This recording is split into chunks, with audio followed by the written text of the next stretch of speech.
All right, let's dive into something pretty wild. One of the biggest quests in all of modern technology, teaching a computer how to see. It sounds simple, right?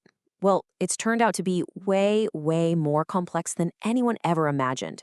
So let's just start with this one question. What if a computer could actually understand what it's seeing? I'm not just talking about strapping a camera to a machine. I mean, giving it the ability to really truly get the visual world, kind of like we do. And that's the whole ballgame. That's the core challenge of computer vision. And you have to love this bit of history. Back in 1966, some of the pioneers in this field were so optimistic they thought this whole computer vision thing could be solved in a single summer project. Can you believe that? Turns out, yeah, not so much. It's ended up being one of the hardest problems we've ever tried to tackle. Okay, so we've established it's a huge, complicated problem. Let's dig in and figure out what we're actually trying to do here. What is the ultimate ambition when we talk about creating artificial vision? This definition is so important. The real goal isn't just about building a digital eyeball. It's about automating everything our entire visual system does, the eyes and the brain working together. The magic happens when you turn a bunch of raw pixels into useful information that lets you actually make a decision. That's the giant leap from just seeing to truly understanding. And that brings up a really common point of confusion. People often mix up computer vision with image processing. The easiest way to think about it is this. Image processing is like a filter on your phone. An image goes in, a slightly different, maybe enhanced image comes out, right? But computer vision, it's a whole other level. It takes an image in, but what comes out isn't another image. It's information. It's a decision. It might even be a full 3D model of the room you're in. See the difference? Okay, so how do we even teach a machine to do this? How do you get from a meaningless grid of pixels to a point of actual understanding? Well, there's a process, a kind of step-by-step pipeline. And this process, believe it or not, is kind of similar to how we see. First, you capture the image. Simple enough. Then, you clean it up, get rid of the noise, just like our brains filter out unimportant stuff. But now, we get to the really tricky part, feature extraction. This is where the computer has to learn to see the basic building blocks of an image, things like edges, corners, and textures. Once it can do that, it can start to piece things together, isolate objects, and then finally, make a decision. Something like, hey, that's a stop sign, or nope, this part is faulty. And once you have that pipeline down, you can do some truly incredible things. We're not just talking about one trick here.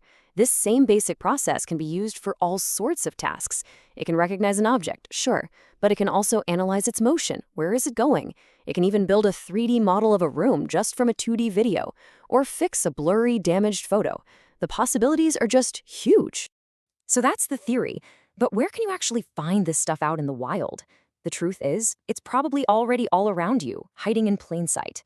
Let's look at how it's actually changing our world. I mean, just look at this list. The sheer scope is mind-boggling. Think about it. The exact same core technology helps a self-driving car see the road and helps a doctor spot a tumor on a medical scan. It guides robots in a factory. It's what unlocks your phone with your face. It powers those augmented reality apps. It even helps farmers keep an eye on their crops. It's not a niche thing anymore. This is a truly foundational technology. And where there's that much impact, there's serious money. Right now, the biggest market by far is in industry, factory automation, making sure products are made correctly. After that, you've got medicine, which is just being transformed by this stuff. And then the military, using it for everything from navigation to surveillance. But forget the billions for a second. Let's look at a real-world impact. Get this, there's a vision model out there built just to help farmers, and it can spot diseases on strawberry plants with over 98% accuracy just from a photo. 98.4%. I mean, that's an insane level of precision. That's not just a cool tech demo, that's saving crops, cutting down on waste, and literally helping to protect our food supply.